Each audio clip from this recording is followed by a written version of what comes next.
दुनिया में 8 अरब से ज्यादा लोग रहते हैं और 2023 में भारत ने चीन को पछाड़कर दुनिया का सबसे ज्यादा आबादी वाला देश बनने का गौरव हासिल किया।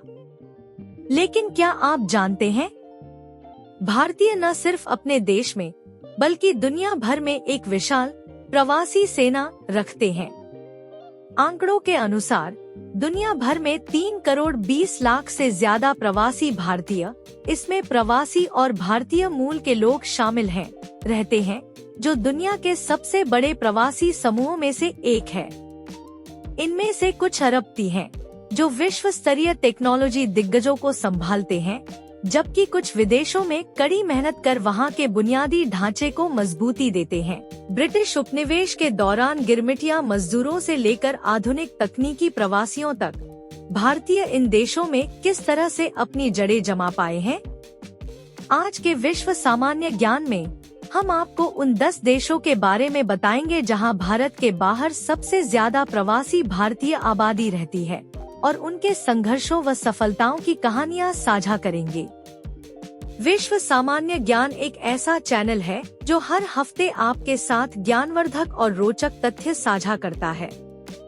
सदस्यता लें और घंटी वाला बटन दबाएं ताकि आप हमारा कोई भी वीडियो मिस न करें।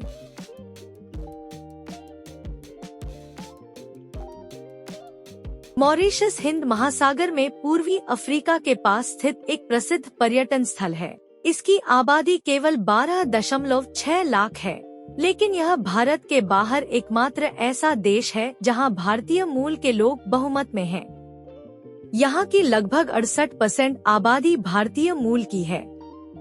इसका इतिहास 1834 से शुरू होता है, जब ब्रिटिशों ने दास प्रथा समाप्त की और गन्ने के बागानों में सस्ते श्रम के लिए भारत से बड़ी संख्या में गिरमिटिया मजदूरों, इंडेंचर्ड लेबरर्स, को यहाँ लाए। इन मजदूरों ने अनुबंध समाप्त होने के बाद यहीं बसना चुना और धीरे धीरे स्थानीय राजनीति पर पकड़ बना ली।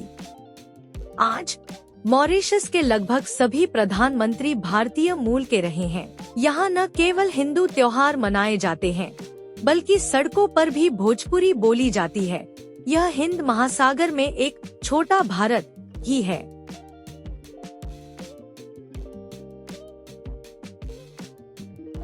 भारत का पड़ोसी है और दोनों के बीच गहरा ऐतिहासिक संबंध रहा है।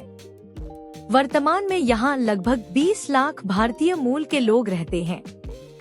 ब्रिटिश उपनिवेश के दौरान म्यांमार ब्रिटिश भारत का एक प्रांत था, जिसके कारण बड़ी संख्या में भारतीय यहाँ सरकारी कर्मचारी, सैनिक और व्यापारी के रूप में आ बसे। एक समय था जब उन्होंने यांगून और मंडाले की अर्थव्यवस्था को नियंत्रित किया था।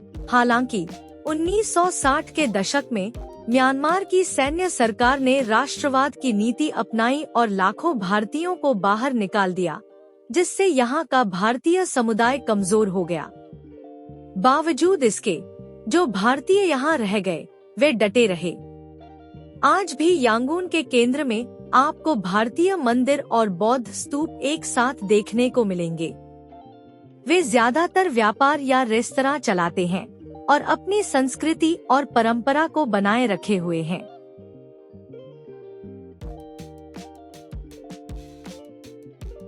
दक्षिण अफ्रीका में लगभग 15 लाख भारतीय मूल के लोग रहते हैं और डरबन शहर को तो अफ्रीका का मुंबई कहा जाता है। दक्षिण अफ्रीकी भारतीयों का इतिहास भी 19वीं सदी के गन्ने के बागानों में लाए गए गिरमिटिया मजदूरों से शुरू होता है। यह बात उल्लेखनीय है कि महात्मा गांधी ने अपने शुरुआती 21 साल यहीं गुजारे थे और यहीं पर नस्लीय भेदभाव के अपमान ने उनमें अहिंसात्मक असहयोग का विचार जगाया। रंगभेद के दौरान दक्षिण अफ्रीकी भारतीयों को दूसरे दर्जे का नागरिक माना जाता था और उन पर कड़े प्रतिबंध थे। 1994 में रंगभेद खत्म होने के बाद भारतीय मूल के लोगों ने राजनीति और अर्थव्यवस्था में बड़ी सफलता हासिल की है। आज वे वहां के व्यापारिक और राजनीतिक क्षेत्रों में सक्रिय हैं।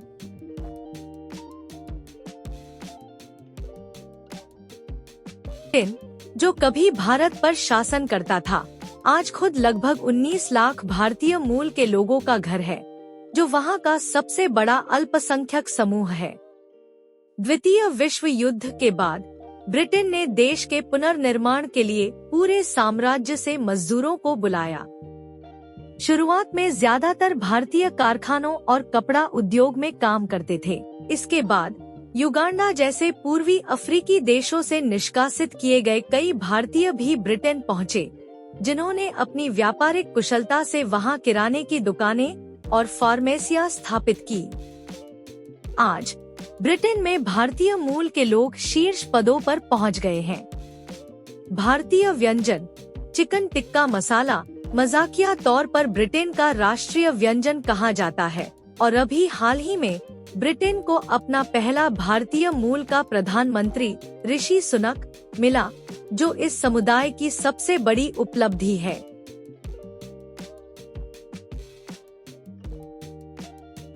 कनाडा की कुल आबादी लगभग 3 करोड़ 80 लाख है और यहाँ लगभग 19 लाख भारतीय मूल के लोग रहते हैं, जो कुल आबादी का 5% से ज्यादा है।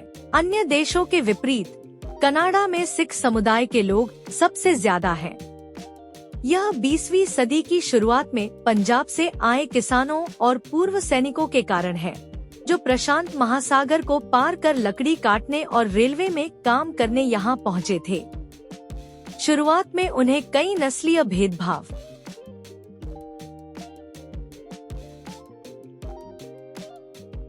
में लगभग 6 लाख भारतीय मूल के निवासी रहते हैं, जो नागरिक आबादी का लगभग 9% है, और यह सिंगापुर के 3 मुख्य जातीय समूहों में से एक है। सिंगापुर की स्थापना से पहले ही यहाँ दक्षिण भारतीय व्यापारी सक्रिय थे। ब्रिटिश उपनिवेश के दौरान बड़ी संख्या में तमिलों को रबर बागानों और सड़कों के निर्माण के लिए लाया गया था। सिंगापुर में दीपावली एक राष्ट्रीय अवकाश है और लिटिल इंडिया एक प्रसिद्ध पर्यटन स्थल है। सिंगापुर सरकार ने दोहरी भाषा शिक्षा और हाउसिंग बोर्ड के जातीय अनुपात की नीतियों के माध्यम से यह सुनिश्चित किया कि भारतीय समुदाय राष्ट्रीय व्यवस्था में पूरी तरह से घुल मिल जाए। वर्तमान सिंगापुर के राष्ट्रपति थरमन शनमुगरत्नम एक प्रतिष्ठित भारतीय मूल के राजनेता है।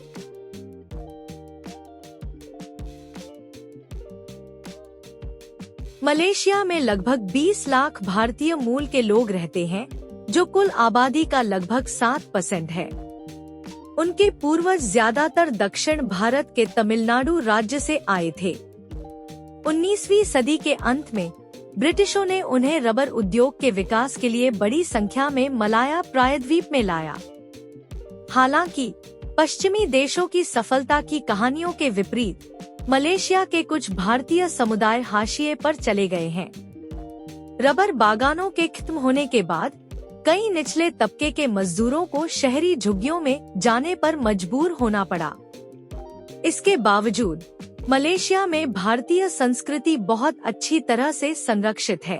प्रसिद्ध बाटू गुफाओं में भगवान मुरुगन की दुनिया की सबसे बड़ी बाहरी प्रतिमा है और यहाँ का थाईपुसम त्योहार भारत से भी ज्यादा धूमधाम से मनाया जाता है।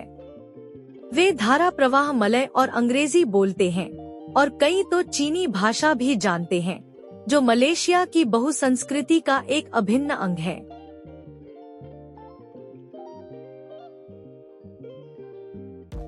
तीन में आते ही हम मध्य पूर्व की ओर बढ़ते हैं।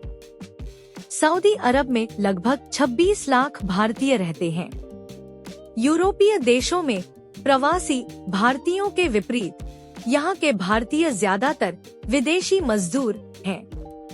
1970 के दशक में तेल की तेजी के दौरान सऊदी अरब को बड़ी संख्या में निर्माण श्रमिकों की जरूरत पड़ी और भारतीय उनकी पहली पसंद थे। गगनचुंबी इमारतों के निर्माण श्रमिकों से लेकर घरेलू ड्राइवर, सफाई कर्मी और तेल कंपनियों के इंजीनियरों तक भारतीय सऊदी अर्थव्यवस्था के हर कोने में मौजूद हैं। वे हर साल अरबों डॉलर भारत वापस भेजते हैं, जो उनके देश की अर्थव्यवस्था को सहारा देता है। हालांकि स्थानीय कफाला प्रणाली के कारण उन्हें नागरिकता मिलना बहुत मुश्किल होता है। वे ज्यादातर जवानी में पैसा कमाने आते हैं और बुढ़ापे में वापस घर लौट जाते हैं।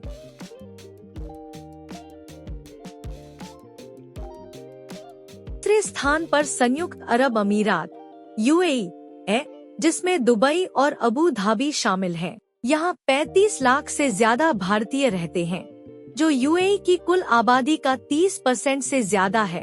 यह वहाँ के मूल नागरिकों से भी ज्यादा है। यह कहा जा सकता है कि भारतीयों ने ही दुबई की गगनचुंबी इमारतों को एक एक ईंट जोड़कर खड़ा किया है। मजदूरों के अलावा हाल के वर्षों में कई भारतीय सफेदपोश पेशेवर, बैंकर और जौहरी भी यहाँ बस गए हैं। हालांकि उन्हें भी नागरिकता मिलना मुश्किल है, लेकिन यूएई और भारत के बीच व्यापारिक संबंध बहुत मजबूत है। यहाँ आप लगभग हर जगह हिंदी बोल सकते हैं और भारतीय फिल्में व क्रिकेट यहाँ के पसंदीदा मनोरंजन है।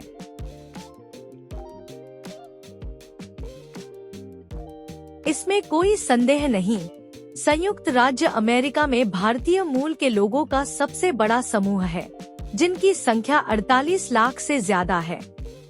मध्य पूर्व जाने वाले मजदूरों से अलग अमेरिका में भारतीय प्रवासी ज्यादातर उच्च कुशल प्रतिभा वाले हैं। 1965 के आव्रजन कानून सुधार और 90 के दशक में H-1B वीजा के उदय के बाद बड़ी संख्या में भारतीय इंजीनियर, डॉक्टर और वैज्ञानिक अमेरिका पहुँचे। आज भारतीय मूल के लोग अमेरिका में सबसे ज्यादा कमाई करने वाले और सबसे ज्यादा शिक्षित जातीय समूह है। गूगल के सुंदर पिचाई से लेकर माइक्रोसॉफ्ट के सत्या नडेला तक भारतीय मूल के लोग लगभग आधे सिलिकॉन वैली के शीर्ष पदों पर काबिज हैं। उपराष्ट्रपति कमला हैरिस के पास भी भारतीय मूल की विरासत है, जो राजनीति में उनके बढ़ते प्रभाव को दर्शाती है। अमेरिका में भारतीय मूल के लोगों ने दिखाया है कि कैसे शिक्षा और कौशल के दम पर कुछ ही दशकों में अमेरिकी सपने को साकार किया जा सकता है। अफ्रीका के गन्ने के बागानों से लेकर सिलिकॉन वैली के मीटिंग रूम तक, खाड़ी के निर्माण स्थलों से लेकर ब्रिटेन की डाउनिंग स्ट्रीट तक, प्रवासी भारतीयों के पदचिह्न पूरी दुनिया में हैं। वे अविश्वसनीय रूप से अनुकूलनीय हैं।